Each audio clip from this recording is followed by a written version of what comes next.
Pour le visiteur, c'est peut-être un voyage, une découverte à travers mon travail. Il y a des pièces minuscules, très intimes, des œuvres monumentales. Il y a des pièces très anciennes que les gens n'ont certainement jamais vues, et les pièces récentes qui sortent de l'atelier, donc plein de découvertes. Et qu'est-ce qui tient tout ça ensemble? C'est peut-être ma façon de digérer le monde et la vie autour de moi. C'est sûr que plein de personnages que vous allez voir dans l'expo, j'ai pu les croiser dans la rue quand je vais à l'atelier. Plein d'émotions que j'ai eues en lisant le journal. Donc il y a quand même un fil conducteur qui est le monde qui nous entoure.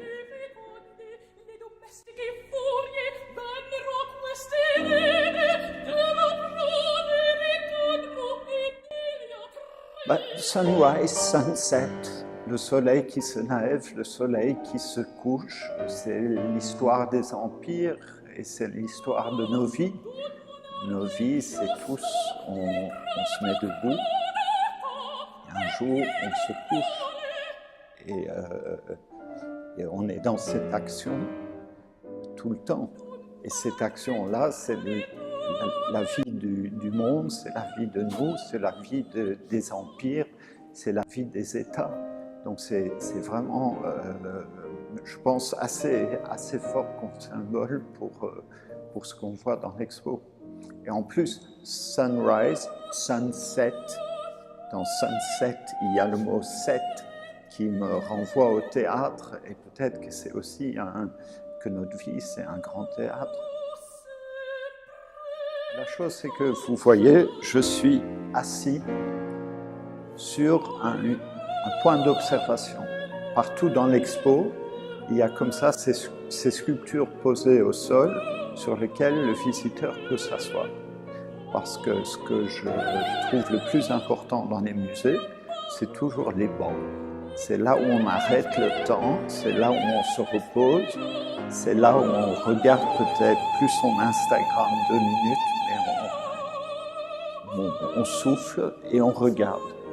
On regarde les œuvres autour de soi. Pour moi, la céramique m'a permis de faire des œuvres uniques. Parce que ce n'est pas des choses qui sont déclinées à l'infini. C'est des œuvres uniques. Donc cette relation unique qu'on peut avoir en tant que spectateur, je trouve ça magnifique. Et après de dire, Monsieur Creighton, vous avez mis des voiles noirs, gris clair à vos salles, et plein de ces œuvres représentent des voiles. Le voile, l'image du voile aujourd'hui est quelque chose de tabou, parce que tout de suite ça pose des images négatives et noires. Là que je dis dans cette œuvre-là, par exemple, qui s'appelle Aus dem Serail, je parle avec un clin d'œil de Mozart, parce que notre fascination pour cet autre monde, il ne date pas d'hier. Il est on est fasciné. Donc, ce qui couvre, c'est aussi un secret, c'est aussi une beauté. Donc je pense qu'à chaque fois, à mes œuvres, il y a plusieurs angles qui peuvent apparaître assez contradictoires. C'est sûr que la pièce que j'ai faite, la Vierge d'Alep, que j'ai commencé au moment du conflit, c'est sûr qu'elle est ancrée dans la réalité crue du monde, mais je trouve ça important d'en parler quand même à travers mes mains aussi. Peut-être de toucher, je sais pas.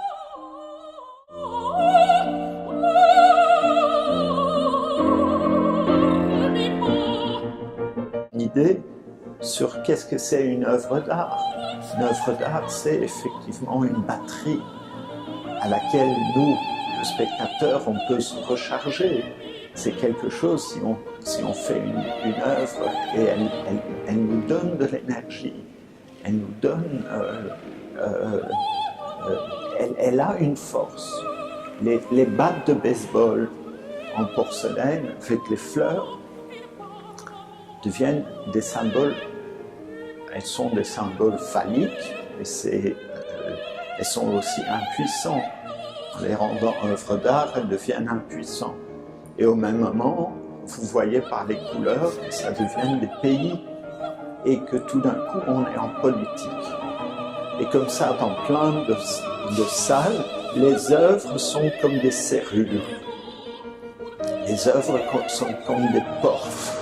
Vous ouvrez, vous êtes dans un autre monde. Dans un contexte psychologique, on parle d'une autre porte, d'une autre faille, d'une autre brèche. Et justement, utiliser la céramique pour parler de ces différents types de failles, de brèches. On est dans les brèches, dans la culture, dans le monde, dans nos vies, dans nos émotions. C'est pour ça qu'il y a les points d'observation, parce que ça a l'air très lourd, mais il faut en tant que visiteur en jouir de ces œuvres.